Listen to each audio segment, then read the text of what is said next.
पाऊस थांबल्याने बुलढाणा शहरात पसरली धुक्याची चादर। वातावरणात गारवा। काल जिल्ह्यात तुरळक ठिकाणी पावसाची रिमझिम तर रात्रीपासून पावसाची विश्रांती।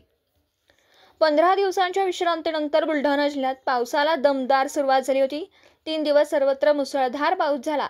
यामुळे अनेक नदी नाल्यांना पूर आला होता, तर धरणाच्या पाणीसाठ्यात देखील वाढ झाली आहे।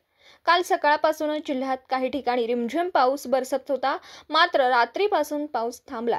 आज पहाटेपासूनच वातावरणात बदल झाला, त्यामुळे बुलढाणा शहरात धुक्यांची चादर पसरली आहे। या वातावरणाचा अनेकांनी आनंद लुटला, तर वातावरणात गारवा निर्माण झाल्याने याचा आरोग्यावर परिणाम होण्याची शक्यता वर्तवली जाते। आज जिल्ह्यात अनेक ठिकाणी ढगाळ वातावरण पाहायला मिळतं।